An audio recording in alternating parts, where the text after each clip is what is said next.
woman refuses to kneel will be forced to crawl someday. Mind your mouth, as a dick. What will you do? Repeat what you just said. Repeat what you just said.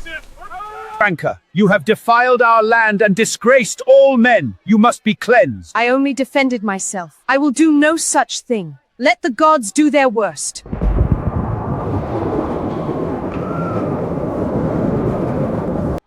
Long ago, before tarred roads and electric light reached the villages, there lived a woman whose name alone could silence laughter. Her name was Mama Franca. She lived in the village of Obinagu, a place where men ruled openly and women ruled quietly from behind their doors. In Obinagu, men settled disputes, climbed palm trees, wrestled at festivals, and spoke loudly at the village square. Women cooked, fetched water, bore children, and lowered their eyes when men spoke. That was how it had always been. But Mama Franca did not follow the way things had always been. She was tall for a woman, broad-shouldered, with arms hardened by years of farm work.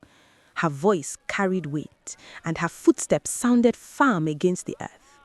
Even as a young girl, she did not run from boys. She faced them. When other girls played with clay pots and leaves, Franca wrestled goats and chased boys from her father's farmland.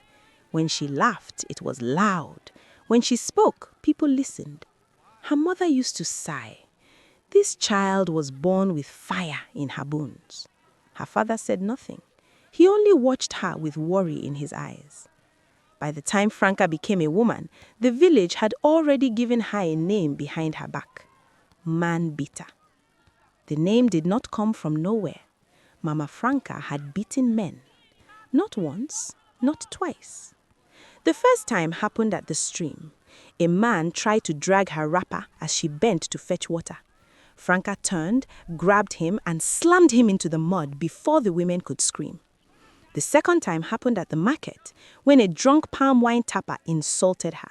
She lifted him by the collar and threw him into a stall of smoked fish. After that, no man touched Mama Franca carelessly again. Fear grew around her like a fence. Men whispered when she passed.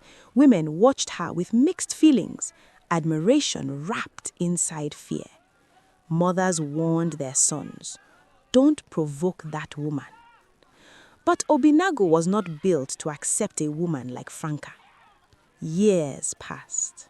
Mama Franca did not marry, not because she lacked suitors, but because no man stayed long enough to finish the talk. Some came out of curiosity. Others came to prove they were real men. Most left with bruised pride. Some left with bruised bodies.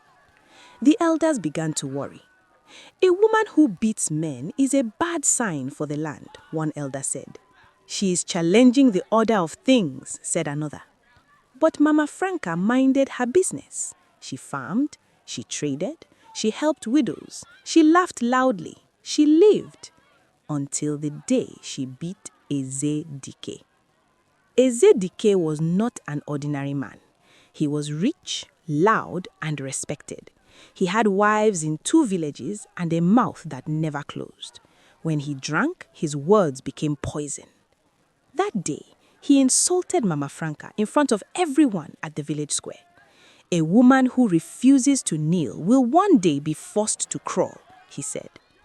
People held their breath. Mama Franca stood slowly. "Mind your mouth," she warned. Ezedike laughed and stepped closer. "What will you do? Beat me like the others?" Mama Franca did not answer. She moved. Before anyone understood what was happening, Ezedike was on the ground, his back hitting the earth hard. Mama Franca pinned him, her knee on his chest, her fist raised. "Next time," she said calmly, "use your mouth wisely." The village exploded in noise. Men shouted, women screamed, elders rose from their seats.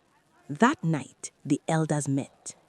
"This has gone too far," the oldest among them said. "She has crossed a line that cannot be erased," another elder added. If we allow this, tomorrow our sons will fear women and the land will lose balance. They decided Mama Franca must be stopped, not by fists, by tradition. A messenger was sent to her compound the next morning. Mama Franca, the elders summon you. She followed him without fear. At the village square, the elders sat in a line, their walking sticks resting before them. The air was heavy. You have disgraced men, one elder said. You have challenged the order of Obinagu, another said. Mama Franca stood straight. I defended myself, she replied. Is that now a crime? The elders exchanged looks. The land says otherwise, the oldest elder declared. You will be purified. Purified? The word sent murmurs through the crowd. She was ordered to undergo a cleansing ritual at the shrine, the kind reserved for people who had offended the spirits. Mama Franca laughed. I fear no shrine, she said. That laughter sealed her fate. That night, strange things happened in Obinagu. Dogs howled without reason. A clay pot cracked by itself in an empty house. The wind moved when there was no storm. Women whispered. Men avoided eye contact. Mama Franca slept soundly. At dawn, strong men came for her. This time, she did not fight. She was tied and led to the shrine at the edge of the forest, a place where even hunters spoke softly. The shrine was old, older than memory, with carved faces staring from the trees. They tied her to a thick tree and left. The forest swallowed their footsteps. For the first time in her life, Mama Franca was alone. Not surrounded by fear, not surrounded by gossip, just silence. As the sun lowered, the air grew cold. She heard footsteps, slow, heavy. Her heart beat faster, not from fear, but confusion. A voice spoke. You use strength as a weapon.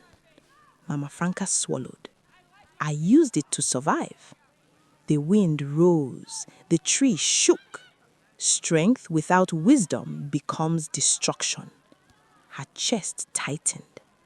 For the first time, Mama Franca felt small. Images filled her mind. Men she humiliated, elders she mocked, warnings she ignored. Tears fell, not from pain, from understanding. At dawn, the ropes were loose. She was alive, but something in her had broken. When Mama Franca returned to the village, she was not the same. She walked slowly. Her eyes no longer burned. People watched from a distance. Days turned to weeks.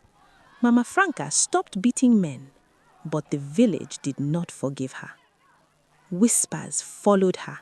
Children pointed. Some said the gods touched her mind. Others said fear finally caught her. In time, Mama Franca became quiet. Too quiet. She sat alone, talking to herself. Sometimes she laughed, sometimes she cried. When festivals came, men avoided her path. Women pulled their children away. Years later, elders would point and say, that is Mama Franca, once strong, once feared. And they would add softly, strength without wisdom breaks the owner first. And so the story lived on, a warning whispered into the ears of young girls and stubborn boys alike. Power must walk with wisdom. Courage without restraint invites ruin. And Obinagu never forgot the woman who beat men and was finally beaten by what she refused to understand.